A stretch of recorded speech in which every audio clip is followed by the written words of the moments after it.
कि धर्म के नाम पे हमने भी कर्म कांड करके और आपसी द्वेष भाव करके और धर्म को नष्ट कर दिया। धर्म माने प्रेम है, सत्य माने प्रेम है।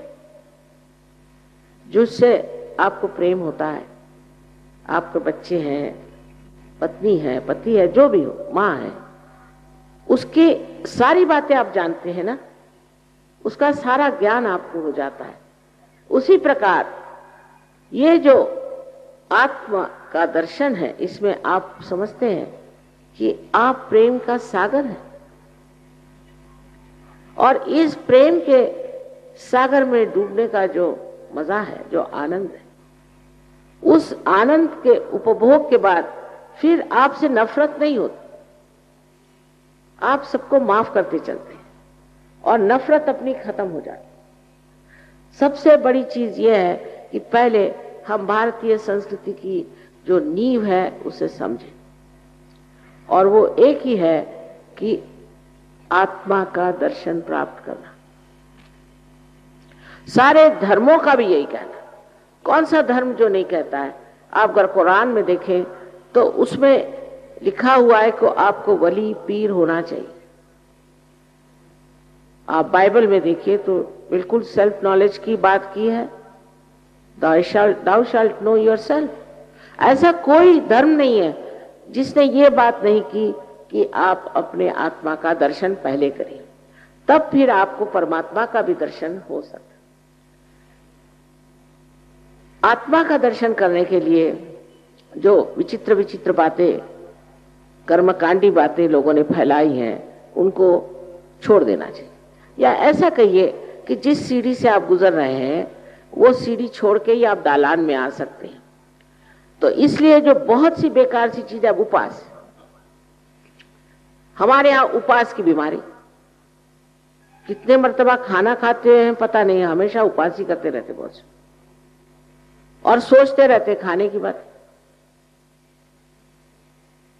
फिर दूसरे ये कि अपने शरीर को कष्ट देना, हर तरह का कष्ट, और महीनों पैदल चल के कहीं जाना, और ये इस तरह से अपने पिता परमेश्वर को खुश करने की कोशिश करना। कौन सा बाप चाहेगा कि अपने बच्चे इतना दुख उठाएं और मेरे पास पहुंचे? ऐसा कोई बाप आपने हिंदुस्तान में तो देखा नहीं होगा, विलायत की नहीं बात मैं कहती, पर हिंदुस्तान में ऐसा तो कोई बाप नहीं होगा जो चाहेगा कि मेरा बच्चा जो है हर तरह की आफतें उठाए और फिर मैं उससे मिलूंगा। इस तरह की बातें जो हमारे देश में हर बार, हर साल, हर युग में होती रहे। सो नानक साहब ने साफ कहा है, सहज समाधि लाओ। समाधि जो है सहज में मिलती है, सर के बल खड़े होने से, उपवास करने से, दुनिया भर के कर्मकांड करने से नहीं, पर सहज में आपको समाधि लगती है। यही बात है। और सहज का मतलब है आपके साथ पैदा हुआ। ये योग का आपका जन्म सिद्ध अधिकार है। जैसे तिलक ने कहा था, तिलक साहब बहुत साफ कहा था कि स्वातंत्र्य ये हमारा जन्म सिद्ध अधिकार है, और मैं कहूंगी कि स्वतंत्र को जानना ये हमारा जन्म सिद्ध अधिकार है। स्व माने हमारी आत्मा, और उसके तंत्र को हमें जानना चाहिए, उसको पहचानना चाहिए। आप ये साधारण मनुष्य नहीं।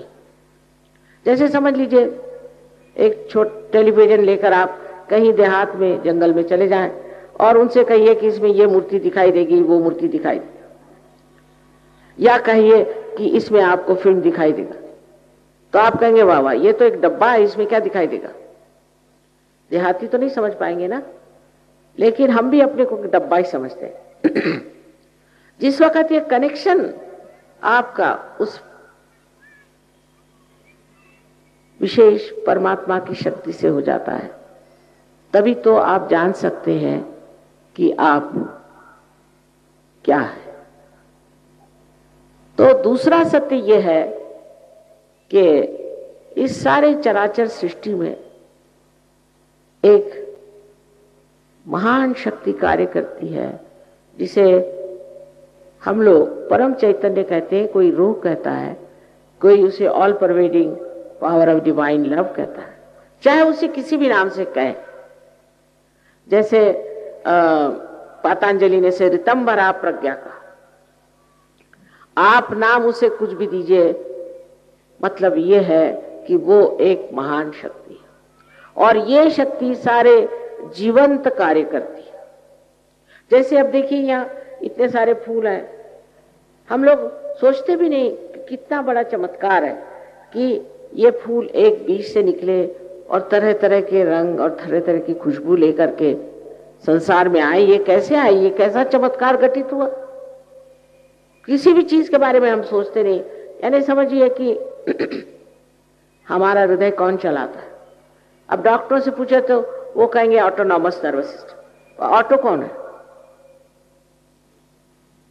ऑटो कौन है, उसका जवाब नहीं, क्योंकि हम बाहर से किसी चीज को देख रहे हैं, पर अगर अंदर से हम जाने तो हमारे अंदर अनेक शक्तियां ऐसी हैं जो हमने आज तक इस्तेमाल नहीं की।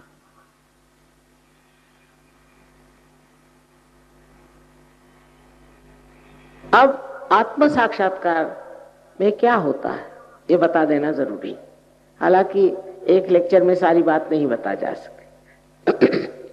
सबसे पहले आपके अंदर एक शक्ति है जिसे कहते हैं कुंडलिनी शक्ति।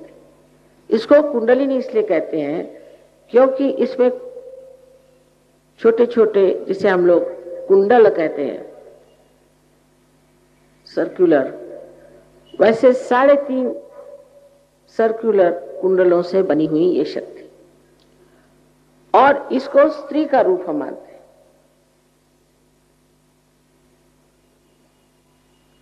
इसको हम स्त्री का रूप मानते हैं क्योंकि ये आदि शक्ति का ही प्रतिबिंब है, रिफ्लेक्शन है।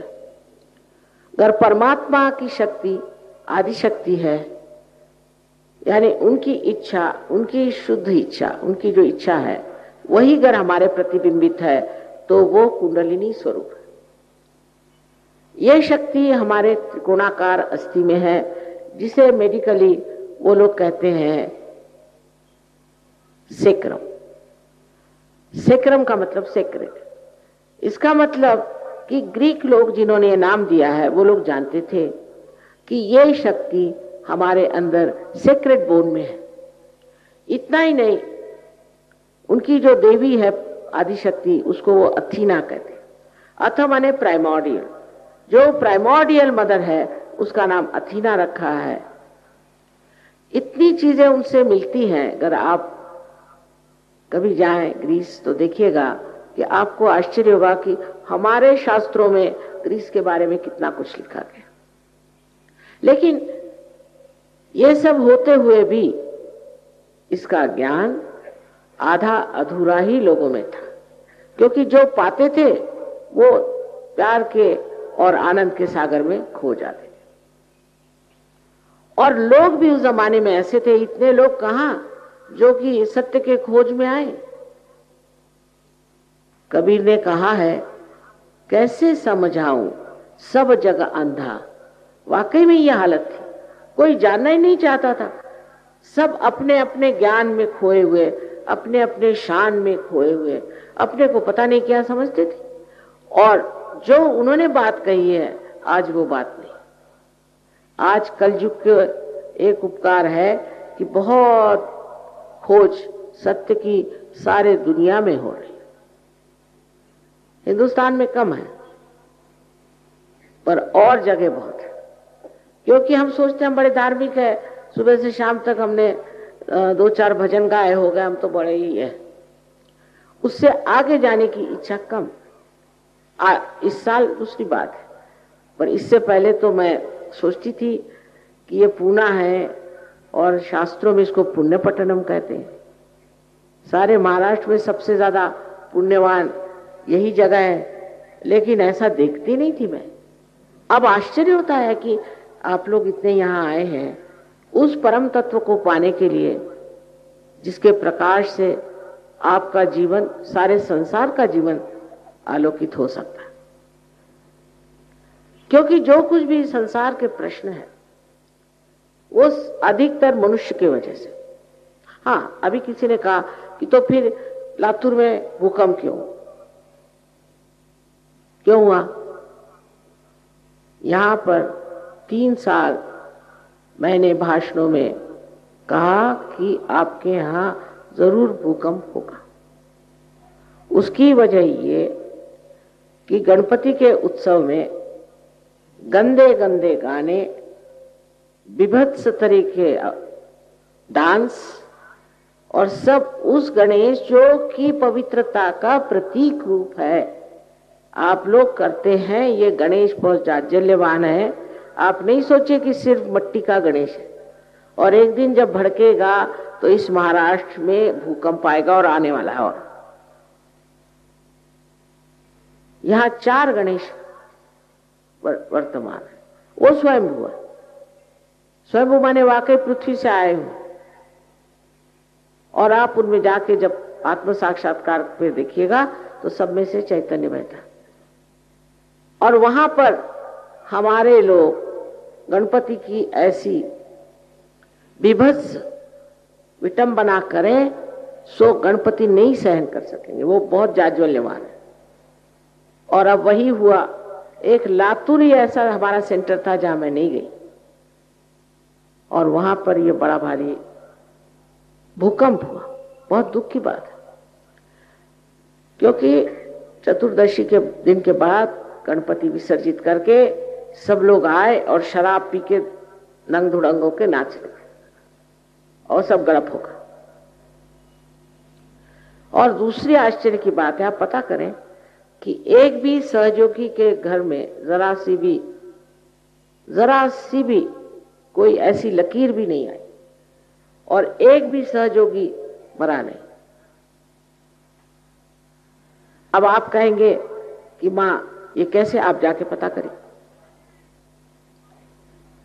जिस भगवान को आप बहुत मानते हैं, अब यहां भी मैंने देखा कि क्रीड़ा नगरी में गणपति वगैरह बनाए, सब कुछ किया।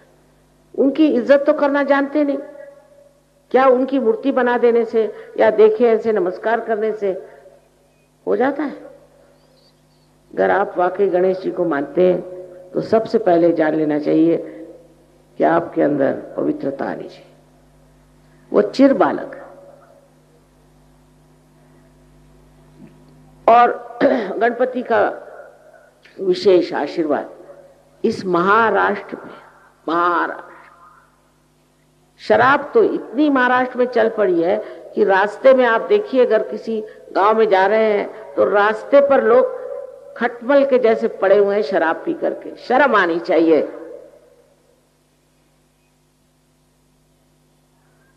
इतनी शराब जो महाराष्ट्र में आ गई, मैंने तो सोचा था मैं महाराष्ट्र में प्रोग्राम ही नहीं करूं। औरतें, आदमी सब बेशर्म जैसे शराब पीते हैं और इसका परिणाम जो होगा वो मैं जानती हूं, बहुत भयंकर। लेकिन आत्म साक्षात्कार के बाद आप पी नहीं सकते। आप कोशिश कर लीजिए, आप पी नहीं सकते। क्योंकि अगर किसी से कहे शराब मत पियो तो आधे लोग उठ के चले जाएंगे। अरे ये कैसे? क्या हमारा तो सारा ही मजा करके किरकिरा होगा। हम कैसे रहेंगे बगैर शराब के? बाप रे बाप, ये तो बहुत ही आफत आ गई। लेकिन आपको हैरानी है कि एक बार सहज के गली में आ जाओ, फिर आप शराब की तरफ नहीं जाएंगे। क्योंकि अपना ही आनंद आत्मा का इतना ज्यादा और सुखद है कि फिर कौन शराब पीने चला? अपने आप छूट जाए।